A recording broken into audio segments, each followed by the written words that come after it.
Welcome to my class, student. It's class 8 English Honeydew. We are doing chapter 5 The School Boy and this is session 6. ये जो school boy है, ये जो कहानी है, एक छोटे से स्कूल बॉय की कहानी है, या यू कैन से एक छोटे से स्कूल बॉय पर लिखी एक कविता है.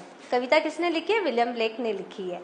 और इस कविता में उन्होंने बताया है कि एक स्कूल बॉय कैसे वो नहीं जाना चाहता स्कूल सुबह सुबह, पर उसे जाना पड़ता है. और इस पर्टिकुलर पोयम में इन्होंने, विलियम ने, उन सभी बच्चों के मानसिक स्थिति को दर्शाया है जो very early morning wake up, get ready and go to school. यहाँ जब आप इस पोएम को पढ़ेंगे, you will certainly remember your school days when you were very small and you didn't want to go to school, but you had to go to school because it was said by your parents. Yes, it's very important to go to school in the morning. Let's go to the poem. The school boy in the poem is not a happy child.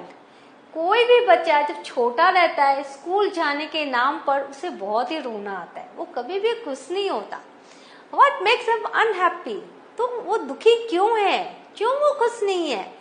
Why does he compare himself to a bird that lives in a cage? उसने क्यों अपने आप को उस चिड़िया के साथ compare किया है जो कि पिंजड़े में बंद है, और a plant that withers when it should blossom? और क्यों उस पौधे के साथ उसने अपनी तुलना की है कि जिसे खिलना था, जिस पे फूल आने थे, वो बेचारा मुरझा गया. The School Boy is a 1789 poem and published as a part of Blake's poetry collection entitled Song of Experience and Innocence. यहाँ पर उनकी एक किताब है पोएट्री की, पोएम की किताब है सॉन्ग ऑफ एक्सपीरियंस, जो कि ब्लेक्स के पोएट्री के कलेक्शंस हैं. उसमें ये पोएम है द स्कूल बॉय, जो फर्स्ट टाइम पब्लिश हुई 1789 में. तो अगर आपको ये पोएम देखना है तो आपको songs of experience collection of William Blake's poetry, वहां पर आपको ये पोएम मिलेगी. Now the poem starts. I love to rise in a summer morn. Here morn means morning. Morn means morning. मुझे सुबह उठना बहुत पसंद है. When the birds sing on every tree. सुबह सुबह जब अगर आप कभी कभी सुबह उठते हो, what you will listen, you just listen the chirping of birds. हर एक पेड़ पर जितनी भी चिड़ियां रहती हैं, वो सभी चहचहाती हैं, वो सभी chirp करती हैं. So I love to rise in a summer morn when the birds sing on every tree. The distant huntsman winds his horn and the skylark sings with me. और वो बच्चा कह रहा है कि मैं जब उठता हूँ, क्यों उठता हूँ? क्योंकि मुझे सुबह चिड़ियों की चहचहाहट बहुत अच्छी लगती है. और दूर से जो हंसमैन हैं, जो लोग जो सुबह सुबह निकल पड़ते हैं हंटिंग करने के लिए, जो सुबह से निकल पड़ते हैं काम के लिए, वो एक इंस्ट्रूमेंट बजाते हैं, वो अपने एक हॉर्न बजाते हैं, जिसको सुनना मुझे बहुत पसंद है. And the skylark sings with me. And और स्काईलार्क जो एक पक्षी है, वो मेरे साथ गीत गाती है. Oh what sweet company. कितनी अच्छी कंपनी मुझे मिली है, कितना अच्छा साथ मुझे मिला है. चिड़ियों का साथ, स्काईलार्क का साथ, उन ग्रामीणों का साथ जो जिनकी इंस्ट्रूमेंट की आवाज दूर से मुझे सुनाई देती है. See such a nature loving child, a school boy.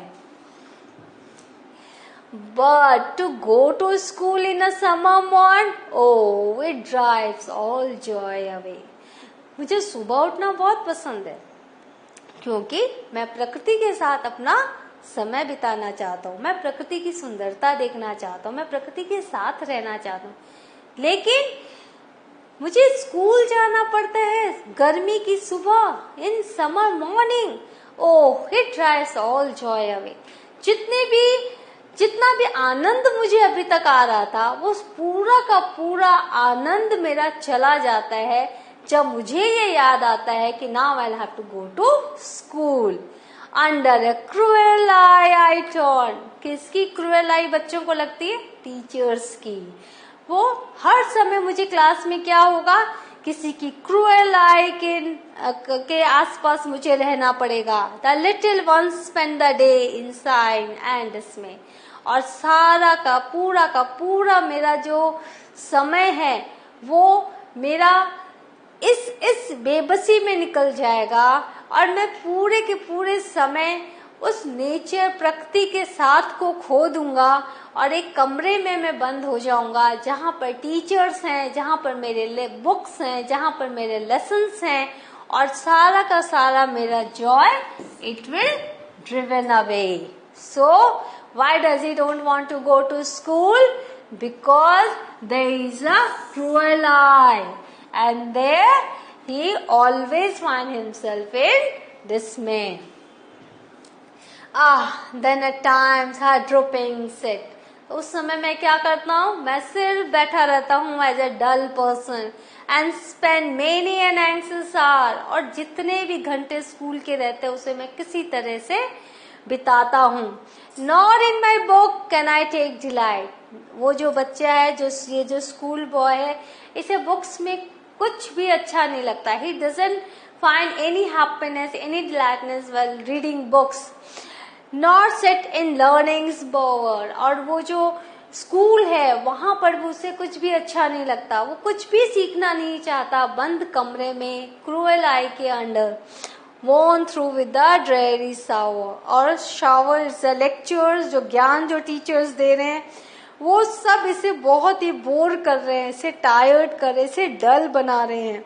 तो ये जो बच्चा है, ये बच्चा प्रकृति से सीखना चाहता है, ये बच्चा बुक से सीखना नहीं चाहता।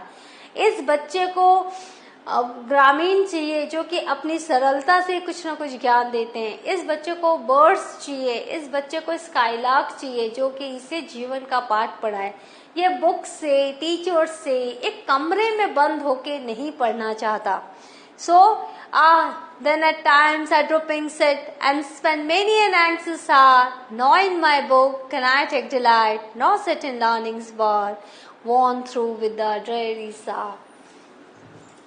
How can the bird that is born for joy sit in a cage and sing? अब वो बच्चा क्या कह रहा है कि कैसे एक चिड़िया पिंजड़े में रहकर, जो कि जॉय करने के लिए जन्मी है, एक पिंजरे के अंदर रहकर गाना गा सकती है। The boy is comparing himself with a bird which is in a cage and that bird is compelled to sing। तो वो बच्चा अपनी तुलना उस चिड़िया से करता है कि जो कि पिंजरे में बंद है और उसे गाना गाने के लिए कहा जा रहा है। एंड वो चिड़िया जो खुले आसमान के लिए पैदा हुई है वो कैसे पिंजरे में रह के गाना गा सकती है? How can a child when fears annoy but droops his tender wing? लेकिन इसी तरह से कैसे एक बच्चा वो डर के माहौल में, चिंता के माहौल में, वो अपने जो टेंडर विंग्स हैं, उसकी जो इमेजिनेशन है उसको वो बढ़ा सकता है, उससे वो कुछ नई चीज सोच सकता है, जबकि उसे हर समय एक ऐसा माहौल में रहना पड़ रहा है जहां उस पर लर्निंग लादी जा रही है। एक टीचर है, कई बुक्स हैं, होमवर्क्स है, असाइनमेंट्स है, एग्जाम है, इन सब के बीच में उसकी जो इमेजिनेशन है वो कहीं ना कहीं खत्म हो रही है और उसका जो यूथफुल स्प्रिंग है वो अपने जीवन के बारे में कुछ सोच ही नहीं पा रहा। Why? But droop his tender wing and forget his youthful spring। उस बच्चे को अपने इमेजिनेशन के थ्रू अपने लाइफ को एक नया मोड़ देने की फुर्सत ही नहीं है, क्योंकि वो हर समय ऐसे व्यवस्था में है, इस तरह से वो परेशान है क्योंकि वो एक स्कूल जाता है, उसे बुक्स हैं, उसके पास बहुत कुछ पढ़ने को है। विलियम ब्लेक ने बहुत ही सुंदरता से, बहुत ही अच्छे से एक बच्चे को और उसकी परेशानियों को इस कविता में दर्शाया है। Many times this is happening nowadays when a child is even 2 years old or 2.5 years old. Parents send the child to play school, then the primary school, secondary school, then till college life. the child is a student. See, 2.5 years old child, 2.5 years old, he need not to go to school at that moment. He needs to play, he needs to look around the nature, he needs to learn from others, not from books. He needs to just create something from his own imagination. But what we are doing, we are forcing learning on the child. And so the child is just forgetting his youthful spring. The child is not allowing, not using his very much imagination that can give him a new future, a new way of life. Oh father and mother. Now this paragraph Blake is addressing to parents. Oh father and mother, if birds are nipped and blossoms blown away, and if the tender plants are stripped of their joy in the springing day by sorrow and care's dismay, what he is saying, William Blake कह रहे हैं parents से कि यदि आप कलियों को ही निप कर दोगे, काट दोगे, और एंड ब्लॉसम्स ब्लोन अवे, तो उनपे फूल कैसे आएंगे, वो खिलेंगी कब? And the tender plants are stripped, और अगर आप टेंडर प्लांट्स, जो प्लांट्स अभी अभी उगे हैं, आप उन्हीं को छांट दोगे, तो वो स्प्रिंग के वो जॉयफुल डेज को कैसे देखेंगे? वो हमेशा ही सॉरोफुल रहेंगे और वो हमेशा ही बहुत ही परेशान रहेंगे, उनकी वो ग्रोथ नहीं हो पाएगी जो कि स्प्रिंग टाइम में होनी चाहिए. So here the poem comes to an end. Here is the word meaning of the poem. Nipped, to nip something in the bud is to stop or destroy it at an early stage of its development. Stripped, and plant stripped of joy, a joy is taken away from plants. और यहाँ plants को कवि ने बच्चों के साथ उसकी तुलना की है कि अगर हम बच्चों का बचपन ही छीन लेंगे by forcing them to go to school and doing all the things that at that moment not necessary for the child to do, all types of learning, a child learns everything, can learn everything slowly and steadily, but if you want him to be a learned man at the age of 3 or 4, so it's really, we are very cruel to them. Now shall the summer arise in joy or the summer fruits appear. तो कवि कहते हैं कि अगर birds को निप कर दिया जाए, प्लांट्स को स्ट्रिप कर दिया जाए, तो कैसे उस समर में वो प्लांट्स, वो ट्री बनेंगे, वो जॉयफुल होंगे, और कैसे उनमें समर के फ्रूट्स आएंगे. दैट मीन्स कि अगर आपको एक फ्रूटफुल प्लांट ट्री चाहिए, यदि आपको एक हरा भरा बगीचा चाहिए, तो you will have to take care of that plant, of that bird, of anything that is very valuable to us at a very, very tender age. When the child is very small, don't force the child to do learnings that is not very much necessary.